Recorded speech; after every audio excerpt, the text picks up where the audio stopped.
وعلیکم السلام ورحمۃ اللہ وبرکاتہ۔ اللہ رب العالمین ہم سب کو لا الہ الا اللہ محمد رسول اللہ پر قائم رہنے کی توفیق عطا فرمائے اور حق بات قبول کرنے کی توفیق عطا فرمائے۔ اللہ رب العالمین نے فرمایا یا ایھا الذین آمنوا اطیعوا اللہ واطیعوا الرسول، ایمان والو اللہ تبارک و تعالی کی اطاعت و فرما برداری کرو اور محمد رسول اللہ صلی اللہ علیہ وسلم کی اتباع اور پیروی کرو۔ مومنوں کے لیے دو ہی چیزیں قیامت کی صبح تک مشعل راہ ہیں۔ حالات اور زمانے بدلتے رہے ہیں، بدلتے رہیں گے، لیکن اصول اور ضوابط نہ بدلے ہیں، نہ بدل رہے ہیں اور نہ بدلیں گے۔ اللہ کے رسول صلی اللہ علیہ وسلم نے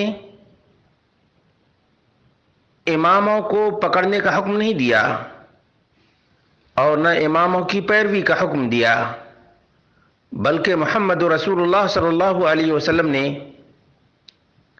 اس دنیا سے رخصت ہوتے ہوئے عظیم ترین نصیحت فرمائی، ترکت فیکم امرین لن تضلوا ما ان تمسکتم بہما کتاب اللہ و سنت رسولہ۔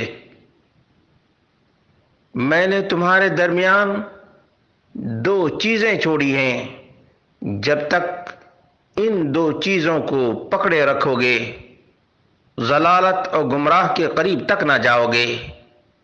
ایک اللہ رب العالمین کی کتاب اور اس کے رسول کی سنت ہے۔ مستدرک حاکم اور موطا امام مالک۔ معلوم ہوا کہ جن لوگوں نے دین کو 4 ٹکڑوں میں تقسیم کیا ہے، یا کچھ لوگوں نے 12 اماموں کے چکر میں ڈالا ہے، ان کے پاس نہ رب کے قرآن کی کوئی دلیل ہے اور نہ نبی مکرم صلی اللہ علیہ وسلم کی کوئی حدیث ہے۔ اس لیے کبھی مکے کا حوالہ دیتے ہیں، کبھی مدینے کا حوالہ دیتے ہیں، لیکن جب آمین کی بات آتی ہے تو منہ موڑ لیتے ہیں، جب رفع الیدین کی بات آتی ہے تو منہ موڑ لیتے ہیں۔ حرمین شریفین میں اللہ رب العالمین کے فضل و کرم سے کبھی حنبلیت کی دعوت نہیں دی جاتی، مالکیت کی دعوت نہیں دی جاتی اور نہ شافعیت کی دعوت دی جاتی ہے۔ خطبات حرم موجود ہیں۔ جب بھی پیغام سنایا جاتا ہے تو رب کائنات کا پیغام سنایا جاتا ہے، یا محمد مصطفیٰ صلی اللہ علیہ وسلم کے سنن کو بیان کیا جاتا ہے۔ یہ مذہبیت فرقہ بندی ہے۔ دین واحد کو 4 ٹکڑوں میں تقسیم کرنا ہے۔ اس لیے میرے بھائیوں، اللہ سے ڈرو۔ تم سے تمہارے کلمہ کے بارے میں پوچھا جائے گا، کسی امام کے بارے میں نہیں پوچھا جائے گا۔ تم سے قرآن کے بارے میں پوچھا جائے گا کہ قرآن پر تم نے عمل کیا یا نہیں کیا۔ تم سے محمد رسول اللہ صلی اللہ علیہ وسلم کے بارے میں پوچھا جائے گا کہ محمد رسول اللہ صلی اللہ علیہ وسلم کے طریقے کو اپنایا یا نہیں اپنایا۔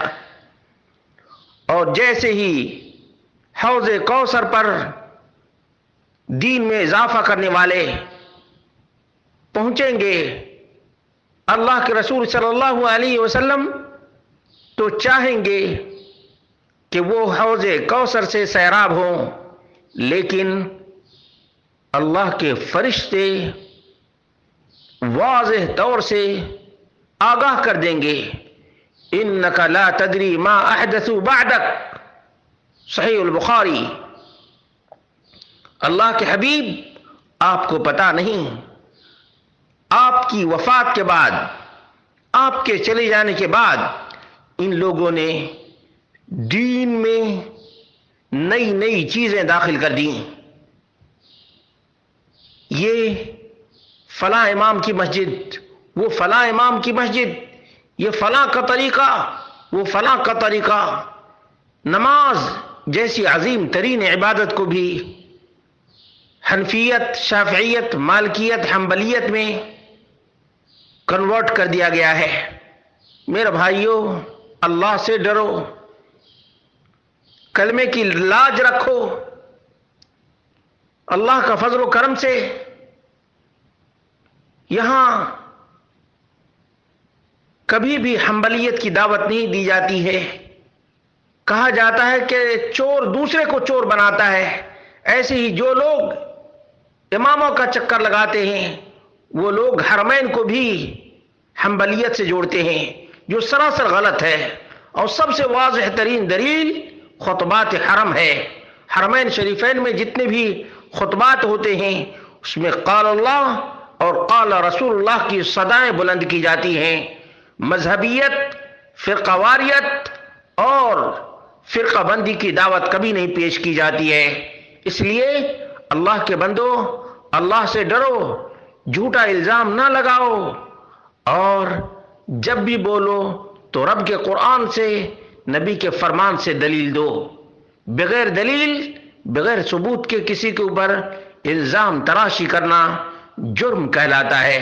اللہ ہم سب کو قرآن و سنت پر قائم رکھے. ہمارا خاتمہ ہو تو نبی کے کلمے پر خاتمہ ہو.